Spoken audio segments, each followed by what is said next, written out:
ఎందుకంటే ఇలాంటి ఏరియాస్లోకి రావాలి అంటే మీకు తెలుసు కదా, మావోయిస్టులు ప్రాబల్యం ఉన్న ప్రాంతాలు, ఇక్కడ రావడానికి నాయకులు రారు, భయపడతారు.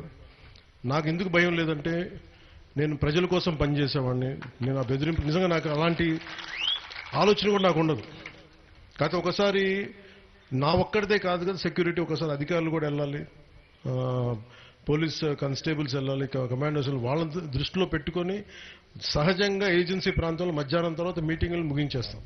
మీరు అనుకోవచ్చు ఎందుకు సాయంత్రం దాకా ఉండడం, 2 దాకా 3 తర్వాత వెళ్ళిపోతారు, ఎందుకంటే ఇది సెక్యూరిటీ ప్రోటోకాల్. ఎందుకంటే గతంలో ల్యాండ్ మైన్స్ పెట్టేవాళ్ళు, కొన్ని గొడవలు జరిగాయి.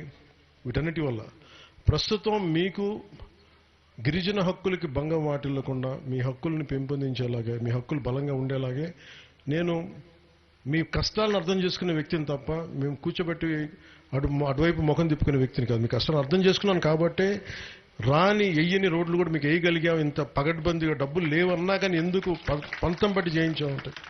అలాగే జల్ జీవన్ మిషన్ కూడా గౌరవ ప్రధానమంత్రి గారు 4,000 కోట్ల రూపాయలు మనకి ఇచ్చేస్తే 26 కోట్లకి 28 కోట్లకు డబ్బులు ఇస్తే గత ప్రభుత్వం, వైసీపీ ప్రభుత్వం డబ్బులు తీసుకోలేదు దాన్ని. ఈ రోజున 4,000 కోట్లు ఖర్చు పెట్టి పైప్ లైన్ వేసి వదిలేశారు. అదే మన ప్రభుత్వం రాగానే కూర్చోబెట్టి కనీసం మీరు చూస్తున్నారు, దాటిపూటలు జేజేఎం ఇవి చూస్తున్నాం, ఇంటికి కనీసం 55 లీటర్ల నీళ్లు రావాలన్న ఆశ ఉంది దీనికి. ఇది మరింతగా ముందుకు